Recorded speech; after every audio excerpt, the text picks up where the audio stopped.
तुमको क्यों न याद करूं, ये उम्र तो यूं भी गुजर जाएगी। मैं तुमको क्यों न याद करूं, ये उम्र तो यूं भी गुजर जाएगी। मैं तुमको क्यों ना तलाश करूं, ये उम्र तो यूं भी गुजर जाएगी। मैं तुमको क्यों ना तलाश करूं, ये उम्र तो यूं भी गुजर जाएगी। तुम लाख कहो मेरी ओर मत आना, तुम लाख कहो मेरी ओर मत आना। सब राहें तुम्हारी ओर लाएंगी, सब राहें तुम्हारी ओर लाएंगी।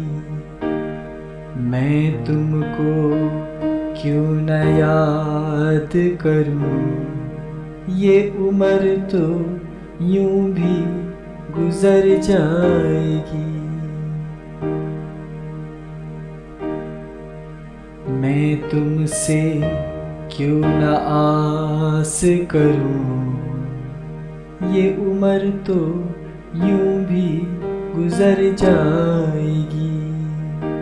मैं तुमसे क्यों न आस करूं, ये उम्र तो यूं भी गुजर जाएगी।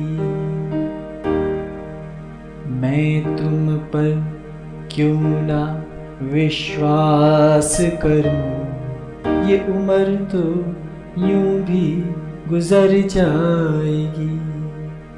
मैं तुम पर क्यों ना विश्वास करूं, ये उम्र तो यूं भी गुजर जाएगी। तुम लाख कहो मुझको न निहारो, तुम लाख कहो मुझको न निहारो। हर नजर ये तुम्हारी ओर जाएगी, हर नजर ये तुम्हारी ओर जाएगी। मैं तुमको क्यों न याद करूं, ये उम्र तो यूं भी गुजर जाएगी। मैं तुमसे क्यों न प्यार करूं, ये उम्र तो यूं भी गुजर जाएगी।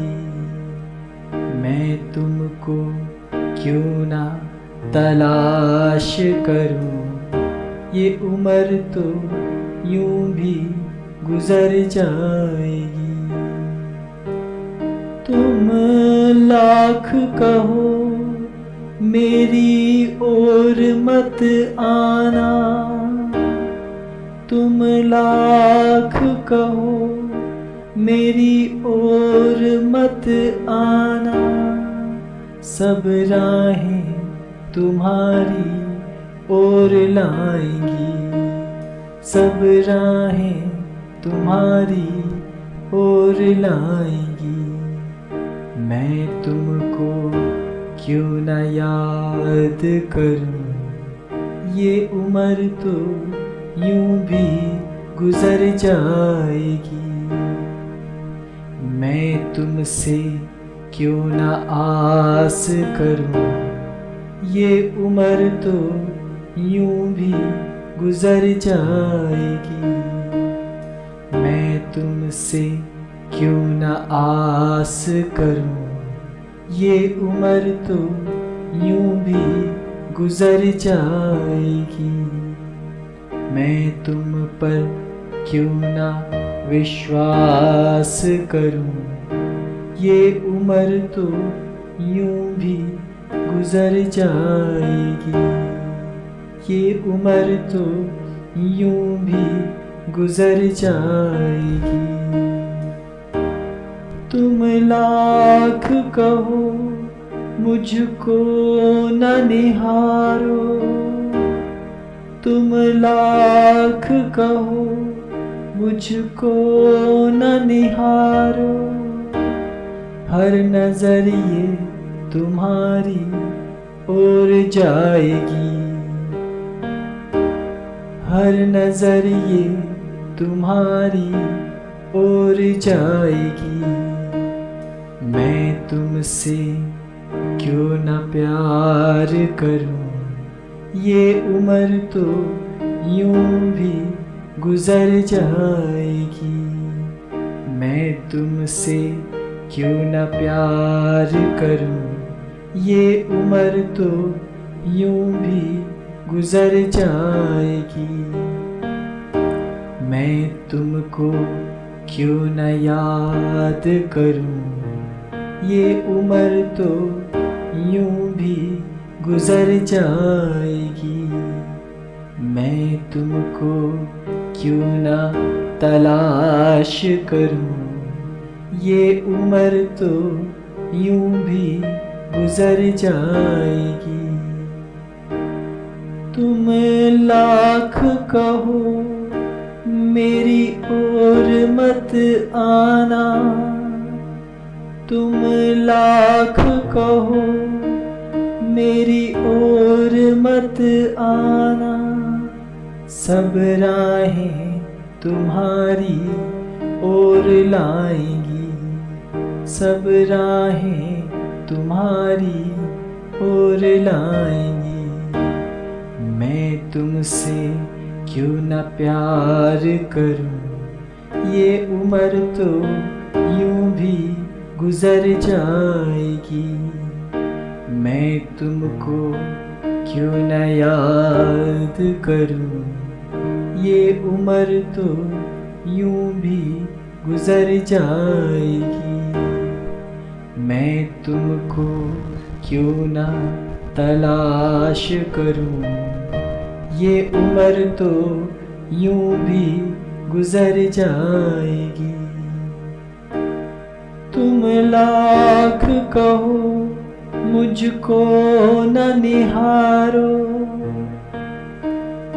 तुम लाख कहो मुझको न निहारो, हर नजर ये तुम्हारी ओर जाएगी, हर नजर ये तुम्हारी ओर जाएगी।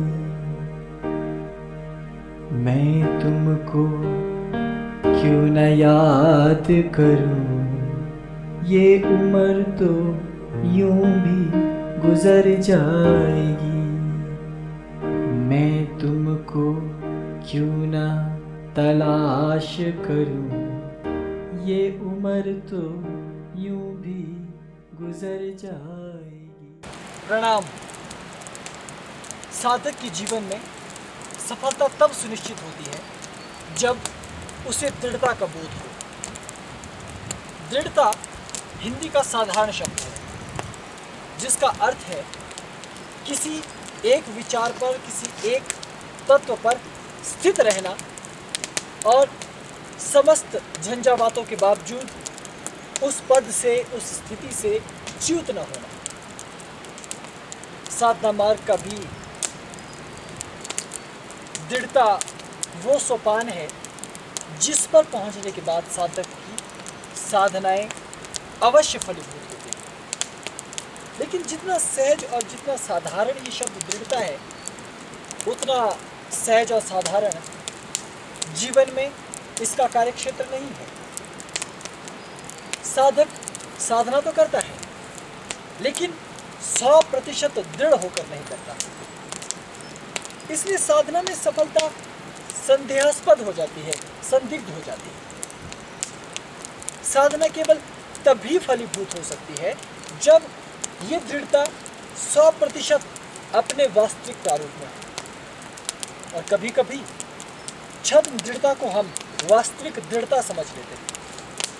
जैसे कि मैंने मान लिया कि भगवान शिव मेरे इष्ट हैं, ये बात अब दृढ़ है, सुनिश्चित है। लेकिन थोड़ा सा समय बीता, 1 वर्ष, 2 वर्ष, 4 वर्ष, शिव की साधना करते करते एक ऐसा समय आ गया कि समय बीतता चला गया। मेरे जीवन में दुख आए, मेरे जीवन में सुख आए, मेरे जीवन में अनेकों तरह की घटनाएं लगातार घटित होती चली गई, और मेरी ये दृढ़ता धीरे धीरे धीरे धीरे कम होती चली गई। अब वो दृढ़ता कहाँ गई? इसका अर्थ है कि जिस दृढ़ता को तुम हृदय में धारण किए हुए थे, वो तो दृढ़ता थी ही नहीं। क्योंकि यदि वो दृढ़ता होती तो वो 100% और सुनिश्चित होती। इसलिए साधना में सफलता संदिग्ध हो जाती है। हम मान लेते हैं कि हमारा विश्वास दृढ़ है, हम मान लेते हैं कि मंत्र पर हमारी मान्यताएं दृढ़ हैं, हम मान लेते हैं कि गुरु के प्रति हमारी श्रद्धा, हमारा विश्वास दृढ़ है। लेकिन ऐसा होता नहीं। गुरु जिस दिन तुम्हारे बनाए हुए तथाकथित पैमाने से बाहर हो जाए तो तुम्हें लगेगा बस गुरु तो ढोंग है, गुरु का अस्तित्व ही नहीं, वो तो सत्ता ही निरर्थक है। शिव जिस दिन तुम्हें अपने मन के अनुकूल न लगे, जिस दिन वो तुम्हें निरर्थक प्रतीत होने लगे, उस दिन उनके प्रति तुम्हारी भक्ति वो दृढ़ नहीं रह पाती। तो दृढ़ता क्या विचारों का पुंज है, या दृढ़ता अंधविश्वास पर भी दृढ़ रह सकती है? ये एक बड़ा ही मौलिक प्रश्न है। हालांकि इसका उत्तर भी इतना ही सहज और इतना ही साधारण है कि दृढ़ता आपके भाव पर निर्भर करती है, और कभी कभी ये दृढ़ता धर्मांधता पर भी हो सकती है, या अंधविश्वास पर भी हो सकती है, या किसी अस्तित्व रहित पर भी हो सकती है।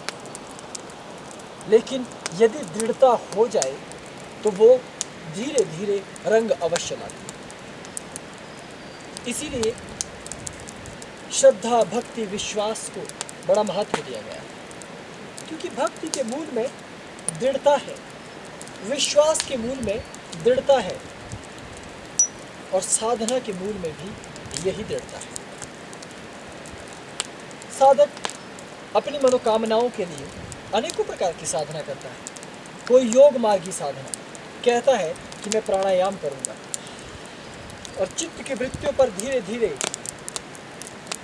अंकुश लगाने का प्रयत्न करूंगा, अपनी इंद्रियों को बहिर्मुखी होने से रोकने का प्रयास करूंगा, और अभ्यंतरी चेतना को जागृत करने का प्रयास करूंगा। लेकिन ये जो विचार है, इसके मूल में भी केवल दृढ़ता है। लेकिन ये दृढ़ता मौलिक रूप से सदैव एक समान नहीं रहती। हमें प्रतीत होता है कि हमारा विश्वास दृढ़ है, लेकिन वो देश, काल, समय, वस्तु, विचारधारा और इन सब तथ्यों के अनुरूप बदलती रहती है। विश्वास यदि मूल रूप से दृढ़ता से जुड़ा हुआ हो तो साधना में निश्चित सफलता देता है। हठ योग हो, राजयोग हो, लय योग हो, नाद योग हो, कोई भी योग का प्रकार हो या मंत्रानुष्ठान हो, दृढ़ता उसका मौलिक सिद्धांत है या मौलिक बिंदु है जिससे सफलता मिलेगी। साधक बार बार अपनी मनोव्यथा व्यक्त करते हैं। कोई कहता है कि उसने अप्सरा साधना करने की बार बार चेष्टा की, कोई कहता है कि उसने भैरव साधना करने की बार बार कोशिश की, कोई कहता है कि उसने महाविद्याओं को साधने का जीवन भर प्रयास किया, कोई कहता है कि गुरु को हृदय में बिठाने के लिए न जाने क्या क्या उसने किया। लेकिन आखिर फिर कौन सा ऐसा तत्व था कि वो कुछ प्राप्त नहीं कर पाए? उसके पीछे केवल एक ही बिंदु है, केवल एक ही तथ्य है, वो है दृढ़ता का ना होना। कभी कभी हम जीवन में अध्यात्म के पथ पर आगे बढ़ जाते हैं, और कभी कभी हम जीवन में गुरु के बताए मार्ग पर भी अक्षरशः चलने लग जाते हैं।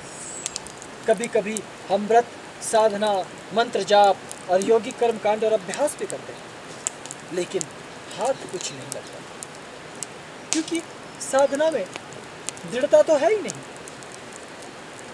और आपके विश्वास में भी दृढ़ता तो है ही नहीं, और यदि दृढ़ता नहीं है तो सब फिर केवल आडंबर और केवल प्रपंच हो जाएगा। दृढ़ता को धारण किए बिना साधक का अस्तित्व नहीं होता। जिस साधक को दूसरों के विचार प्रभावित न कर सके,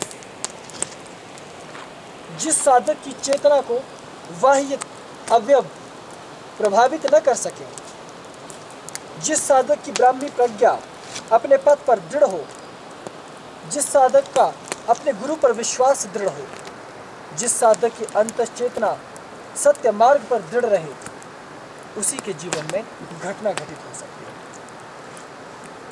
यदि क्षण भर के लिए भी विश्वास चूक जाता है तो हमसे बहुत बड़ी गलती हो जाती है। क्षण भर विश्वास चूका और क्षण भर में आपकी समस्त बनाई हुई दुनिया ये मिट्टी के ढेर में बदल जाती है। ये बड़ी विचित्र बात है। कभी कभी विश्वास बनाने के लिए समय लगता जाता है, 1 वर्ष, 2 वर्ष, 5 वर्ष, 10 वर्ष, लेकिन उन 10 वर्षों की मेहनत, उन 10 वर्षों का विश्वास दृढ़ नहीं होने के कारण केवल कुछ ही क्षणों में सब कुछ नष्ट कर देता है और अंततः कुछ भी साधक के हाथ नहीं आता। दृढ़ता जैसे जैसे साधक के हृदय में स्थापित होती चली जाती है, समस्त सिद्धियां मानो दासी की भांति उसके श्री चरणों में जा पहुंचती है। अब इसे थोड़ी गहराई से समझना। जब एक आम मनुष्य साधक बनकर साधना पथ पर आगे बढ़ता है तो कौन सी घटनाएं घटती हैं? ऐसा तो संभव ही नहीं है कि आज आप साधक बने तो 1 वर्ष, 2 वर्ष या 5 वर्ष के भीतर ही क्रांतिकारी घटना घट जाए और समस्त अणिमादी सिद्धियां आपको प्राप्त हो जाए। ये तो बड़ा धीमा और सतत क्रम है, लेकिन इसकी शुरुआत भी दृढ़ता से ही होगी। यदि आपके हृदय में दृढ़ विश्वास नहीं है तो आप साधक बन ही नहीं पाए। आप सृष्टि के नकारात्मक वातावरण में नहीं रह सकते। कभी हिमालय की उच्च चोटी पर जाने का प्रयास करके देखो, बड़ा दुरूह और बड़ा जटिल है, लेकिन हर मनुष्य वहां पहुंच सकता है। लेकिन कब? जब वो अपने मन में ये दृढ़ विश्वास पैदा कर ले कि सचमुच वो वहां जाने के योग्य है, वो वैसा कर सकता है। तो हालांकि शुरू में, प्रारंभिक दौर में, प्रारंभिक चरण में बाधाएं आएंगी, कष्ट होगा, लेकिन धीरे धीरे वो हिमालय में दौड़ने लग जाएगा। जहाँ चलना मुश्किल था वहाँ साधक दौड़ने लग जाता है। वैसे ही साधना का क्षेत्र है। प्रारंभ में गुरु को जानना, उनके निकट बैठना बड़ा ही जटिल है। तुम स्वयं ही स्वयं को राजी नहीं पाओगे कि आखिर मैं गुरु के पास क्यों जाऊं, वहां बैठकर क्या करूं, उनको देखने से क्या होगा, उनको सुनने से क्या होगा, क्योंकि उस रहस्य को तुम तब तक नहीं जान सकते जब तक कि दृढ़ता की वो परमावस्था ना आ जाए। इसलिए शिव के अवगुणों में एक विचित्र बात होती है। उनके भीतर इतनी अधिक दृढ़ता है, यदि वो गुफाओं, कंदराओं में, वनों में एक स्थान पर बैठ गए तो बैठ गए। अग्नि जल रही है तो जल रही है। उनके हृदय में दृढ़ता है कि वो शिव के औघड़ है। केवल इतनी दृढ़ता कि वो शिव के औघड़ हैं और उस औघड़ में क्षण भर का भी पतन नहीं होता। उनकी दृढ़ता क्षण भर के लिए भी अपनी स्थिति से नीचे नहीं आती, और इसी कारण वो औघड़ता ही धीरे धीरे प्रचंड होती चली जाती है और अंततः एक ऐसी स्थिति आती है जब वही औघड़ नाथ हो जाता है। नाथ सिद्ध कान फाड़ने या वहाँ पर कुंडल धारण करने से नहीं होता। नाथ का अर्थ है जब उसने दृढ़ता पर अपने आप को खरा उतार लिया, साबित कर लिया। इसलिए नाथ कहता है आदेश, अर्थात अब उसने जो आदेश दे दिया है वो अपने उस आदेश पर, उस वाणी पर, उस शब्द पर, उस नाद पर वो दृढ़ है, संपूर्ण अस्तित्व से दृढ़ है। अब बाहर से अतिरिक्त प्रयास करने की आवश्यकता नहीं है। अब उसकी हर शैली, अब जीवन का हर चरण वो अपने आप में सुनिश्चित है, दृढ़ है। इसीलिए वो दृढ़ता आ जाने पर औघड़ ही नाथ सिद्ध योगी हो जाता है। तब वो दर्शनी हो जाता है। दर्शनी का तात्पर्य है जिसके नित्य दर्शन किए जाने चाहिए, जिसको देखने से ही जीवन धन्य होने लगता है। तो दर्शनी कौन? जिसने कान को चीरा मारकर कुंडल धारण कर लिया, केवल वो दर्शनी नहीं है। वो तो तुम बाजार से किसी को भी पकड़ कर ले आओ, उसका कान चीर लो और उसमें कुंडल लगा दो, तो क्या वो दर्शनी हो जाएगा? नहीं, वो दर्शनी का अभिनय है, दर्शनी होने का ढोंग है, लेकिन उस ढोंग के पीछे वो दृढ़ता होनी चाहिए जो आमतौर पर नहीं। दृढ़ता साधना की, दृढ़ता कर्मठता और उच्च भावभूमि की दृढ़ता। तब ऐसा साधक गुरु के शब्दों पर ऐसा दृढ़ रहता है कि जगत का ज्ञान विज्ञान भी उसको चमत्कृत नहीं कर पाता। अभी हम विज्ञान को देखकर इतना चमत्कृत हो जाते हैं कि जो विज्ञान ने तर्क दे दिया, जो विज्ञान ने बता दिया, उसके सम्मुख हमारी जुबान नहीं खुल सकती, हमारा एक शब्द नहीं फूट सकता विज्ञान के विरुद्ध। उसका कारण ये है कि विज्ञान के तर्कों ने, विज्ञान के प्रत्यक्ष उपायों ने तुम्हें इतना अधिक चमत्कृत कर दिया है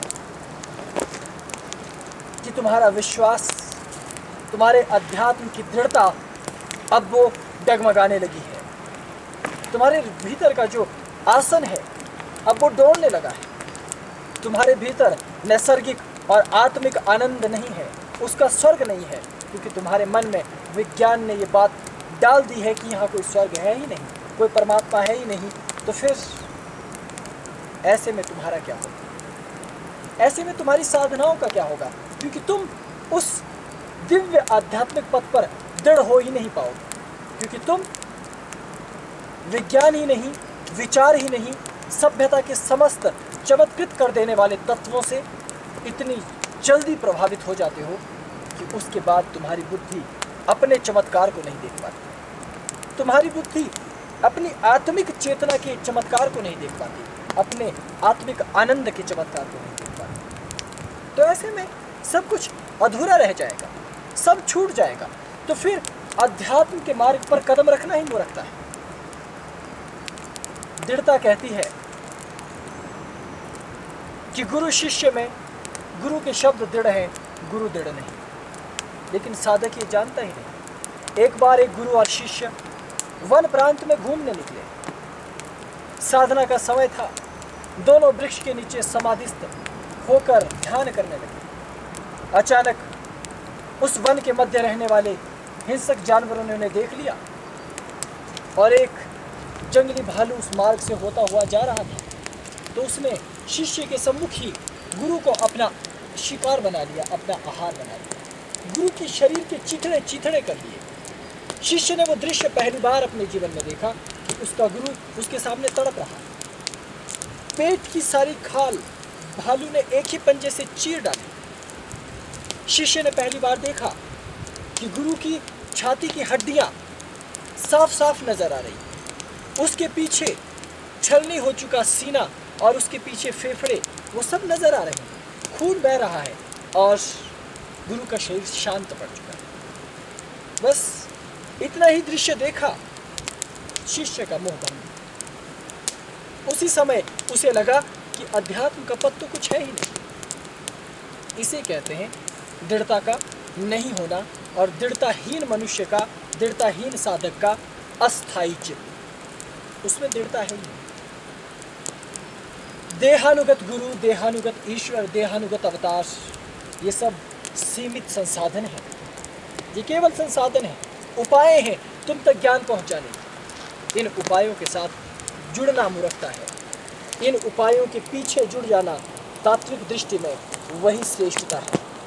लेकिन शिष्य इस तत्व को नहीं समझ पाया, वो इस राज को नहीं समझ पाया और वो मार्ग से च्युत हो गया। उसका विश्वास से डगमगा गया और साधक अपनी यात्रा में आगे न बढ़ सका, वहीं विराम हो गया। यदि साधक में दृढ़ता होती, उसने गुरु को हृदय में धारण किया होता, तो वो जानता कि देह के नष्ट होने से भी गुरु का, शिव का, देवत्व का और अवतरण का कोई लेना देना नहीं। वो तब भी चिरस्थायी है, नित्य है, पहले भी था, अब भी है, फिर भी रहेगा। लेकिन क्या ऐसी दृढ़ता साधक के हृदय में होती है? केवल मात्र इतनी दृढ़ता यदि साधक के हृदय में आ जाए,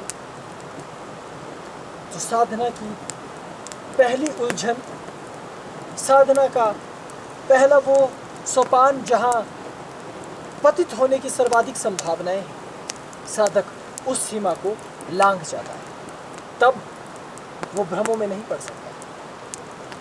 तब देह है, ज्ञान है या उपाय हैं, इससे अंतर नहीं पड़ता। वो निरंतर निरंतर अपने मार्ग पर बढ़ता रहता है, क्योंकि उसके भीतर वो तत्व प्राप्त है जिसे दृढ़ता कहा जाता है। ये दृढ़ता अत्यंत उच्च कोटि की होती है। ये दृढ़ता साधक को सहज ही मानव की सीमा से ऊपर ले जाती है। कैसे? एक आम साधक क्या बहुत अधिक प्रचंड उष्णता में, गर्मी में, ताप को सहते हुए साधना कर सकता है? नहीं। कारण यह है कि उसके मन में विश्वास और उसके मन में दृढ़ता नहीं है। और ठीक वैसे ही अत्यंत कड़कड़ाती ठंड में भी वो नहीं रह सकता, क्योंकि उसके मन में दृढ़ता नहीं। लेकिन यदि सिर्फ दृढ़ता हृदय में हो, तो वो नकारात्मक से नकारात्मक वातावरण में रह सकता है। समस्त संसार उसका शत्रु हो जाए, तब भी वो प्रसन्न चित्त रह सकता है। समस्त तत्व उसके पास हो, तो भी वो प्रसन्न रहेगा, और उसके पास कुछ भी नहीं हो, तब भी वो प्रसन्न चित्त ही रहेगा। दृढ़ता के कारण साधक को सहज सिद्धियां तो मिल ही जाती है, वो अपने पथ पर आगे भी बढ़ता चला जाता है। लेकिन यही दृढ़ता साधक को ऐसी स्थिति पर लाकर खड़ा कर देती है जहां वो मानवीय सीमाओं से उस पार हो जाता है। लेकिन याद रहे, जब तक वो मानवीय सीमाओं से उस पार चला गया, तब तक भी उसके पास कोई सिद्धि नहीं है। लेकिन केवल दृढ़ता ने उसको इतना दृढ़ बना लिया है कि वो आम सीमाओं से केवल अपनी दृढ़ता, अपने विश्वास और अपनी मौलिकता के कारण उस स्थिति तक पहुंच गया है। और वास्तविक यात्रा तो उसी के बाद शुरू होगी। उससे पहले यात्रा वास्तविक रूप से शुरू हो ही नहीं सकती। अब दृढ़ता उत्पन्न कैसे होगी, दृढ़ता का अभ्यास कैसे किया जाएगा, इसके संबंध में नाथ सिद्ध योगियों ने बड़े अनूठे प्रयोग किए। जब गुरु गोरक्षनाथ जी महाराज इस धरा पर अपने शिष्यों को ज्ञान बांट रहे थे, तो उन्होंने अद्भुत अद्भुत योगासनों को जनता के सम्मुख प्रस्तुत किया। ऐसे ऐसे योगासन जिनको आम व्यक्ति देखकर ही भयाक्रांत हो जाता था, तो उनको संपन्न करने की बात तो कोसों दूर की है। लेकिन आखिर इतने जटिल योगासन, इतने जटिल प्राणायाम, इतनी जटिल साधनाएं आखिर किस चीज़ के निमित्त थी? लोग कहते हैं कि साधना सुखासन में करनी चाहिए, सुखपूर्वक एक आसन में हम बैठ जाएं और वहीं बैठकर हमें साधना करनी चाहिए। लेकिन गुरु गोरक्षनाथ जी महाराज ने ऐसा नहीं कहा। उन्होंने हालांकि ये कहा कि हसीवा खेलीवा धरीवा ध्यानम, हंसते खेलते हुए सुखपूर्वक ध्यान करो, लेकिन उन्होंने औगढ़ों को, नाथों को, दर्शनियों को एक उपाय दिया। कहा कि तुम हठ योग का अभ्यास करो। दो तत्वों को समझो, एक हठ योग है, मूलाधार और स्वाधिष्ठान का मिलन, कुंडलिनी योग, और एक है हठ योग, जिसका तात्पर्य है दैहिक रूप से हठ करना। लोग कहते हैं, और आजकल के तथाकथित विद्वान भी ये कहते हैं, कि हठ योग का मतलब जिद करना नहीं होता, जबकि मैं बार बार ये समझाता हूँ कि हठ योग का दोनों ही अर्थ होते हैं। आप किसी भी व्यक्ति से साधारण शब्द में पूछ लीजिए, हठ किसे कहते हैं? हठ का मतलब है जिद करना, और उसका तात्विक अर्थ क्या है? वो है मूलाधार को सहस्त्रहार से मिला देना, अर्थात कुंडलिनी चेतना को मूलाधार से उठाकर ब्रह्मरंध्र में स्थापित कर देना। इसके दोनों ही अर्थ होते हैं। लेकिन बाह्य आडंबर, जिसको आजकल सब आडंबर कहने लग गए, वो आडंबर नहीं है, वो अनुचित शब्द है। वो वास्तव में अभ्यास है। उसी अभ्यास से ये पता चलता है कि आपके भीतर कितनी दृढ़ता है। कक्ष में बैठकर, वातानुकूलित परिवेश में बैठकर हर व्यक्ति ये समझता है कि वो अत्यंत दृढ़ है, लेकिन जब जटिल परिस्थितियों से उसका सामना होता है तो वास्तविकता का बोध होता है। अभी केवल मुझे सुनकर या मुझे देखकर आप जटिलता का अनुमान नहीं लगा सकते। इसके लिए नितांत एकांत में, बीहड़ों में, हिमालयों पर तुम्हें बिल्कुल अकेला जाना होगा। क्या ऐसा साहस है? यदि ऐसा साहस है तो उस साहस का प्रयोग करके देखना होगा। तब तुम्हें पता चलेगा कि हमारे भीतर की दृढ़ता कितनी कमजोर होती है। इसीलिए जब इस तरह के जटिल योगासनों का अभ्यास किया जाता था, जब इस तरह के जटिल प्राणायामों के माध्यम से योगी अपने आप को तपाते थे, नकारात्मक परिवेश में रहते थे, लंबे लंबे समय तक भूखे रहते हुए अपनी दृढ़ता का भान होता है। जब साक्षात मृत्यु नेत्रों के सम्मुख हो, तब साधक को पता चलता है कि क्या उसके भीतर दृढ़ता है भी या केवल वो नाम मात्र की दृढ़ता है। ऐसी परिस्थिति में दृढ़ता से व्यक्ति को सब कुछ प्राप्त होने लगता है। इसीलिए अनेक प्रकार के तप, हठ योग, अनेकों प्रकार के प्राणायाम, अनेकों प्रकार की साधनाएं, एकांत बीहड़ का सेवन, मौन व्रत इत्यादि का पालन, ब्रह्मचर्य इत्यादि का पालन, ये सब नियम बताए जाते हैं। और इन सब के मूल में केवल यही दृढ़ता है। साधक यदि इस दृढ़ता को समझ जाए और ये समझ जाए कि साधना के समस्त अवयव, समस्त तत्व श्रद्धा भक्ति के ऊपर निर्भर है और उनका मूल यही दृढ़ता है, तो साधना में सफलता सुनिश्चित है। क्योंकि वो दृढ़ विश्वास करता है अपने गुरु पर, भले ही जगत उसे असत्य साबित कर दे। वो दृढ़ विश्वास करता है अपनी साधना पर, भले ही विज्ञान भी उसे असत्य साबित कर दे। ऐसी परिस्थिति में दो ही तत्व प्राप्त होते हैं, एक परम अंधविश्वास और दूसरा परम रहस्यमयी साधना। केवल दो ही तत्व तुम्हें मिल सकते हैं और उन दोनों का कोई तराजू नहीं है। तुम उनको तोल कर ये सिद्ध नहीं कर सकते कि कौन व्यक्ति परम अंधविश्वासी है और कौन सा व्यक्ति परम सिद्ध है। याद रहे, परम अंधविश्वासी और परम सिद्ध दोनों बाह्य रूप से और प्रारूप से एक ही जैसे प्रतीत होते हैं, जबकि दोनों एक ही नहीं होते। दोनों में बहुत बड़ा और भारी अंतर होता है। इसलिए साधक को दृढ़ता का अभ्यास करना चाहिए। उसके लिए किसी ने कहा कि प्रकृति में हम किन तत्वों से दृढ़ता सीख सकते हैं, तो मेरा कहना है प्रकृति में समस्त तत्वों से तुम दृढ़ता सीख सकते हैं, और उन तत्वों से भी जिनको नकारात्मक कहा जाए। कभी किसी बगुले को देखा है जो मछली का शिकार करता है? एक ही टांग पर लंबे समय तक वो रह सकता है, ये उसकी दृढ़ता है। कुछ पक्षी प्रकृति में ऐसे हैं जो एक ही स्थान पर स्थिर होकर वायु में अपने पंख फड़फड़ाकर एक ही स्थान पर काफ़ी लंबी अवधि तक अपना संतुलन बनाए रखते हैं, वो उस पक्षी की दृढ़ता है। इसी तरह से जब तुम आगे बढ़ते हो प्रकृति को देखने और निहारने, तुम्हें समस्त तत्वों में ये दृढ़ता नजर आती है, और इसी दृढ़ता के कारण ये ब्रह्मांड चल रहा है। इसी दृढ़ता के कारण सदियों से गुरु शिष्य परंपरा जीवित है, और इसी दृढ़ता के कारण घोर कलयुग में भी जब चारों तरफ धर्म त्राही त्राही कर रहा होगा, तब भी धर्म जीवित रहेगा, उसकी ध्वजा ऊंची रहेगी, क्योंकि कुछ साधक ऐसे होंगे जिनकी दृढ़ता की भावभूमि अत्यंत उच्च कोटि की होगी। इसलिए इस दृढ़ता के रहस्य को जानना और इसे मनोवैज्ञानिक दृष्टिकोण से भी देखना और मनोविज्ञान से उस पार जाकर परम दृढ़ता से भी देखना, तभी दृढ़ता का ये परम रहस्य तुम अपने जीवन में उतार पाओगे। अभी दृढ़ता में केवल इतना है। ओम नमः शिवाय। मैं तुमको क्यों न याद करूं, ये उम्र तो यूं भी गुजर जाएगी। मैं तुमको क्यों न याद करूं, ये उम्र तो यूं भी गुजर जाएगी।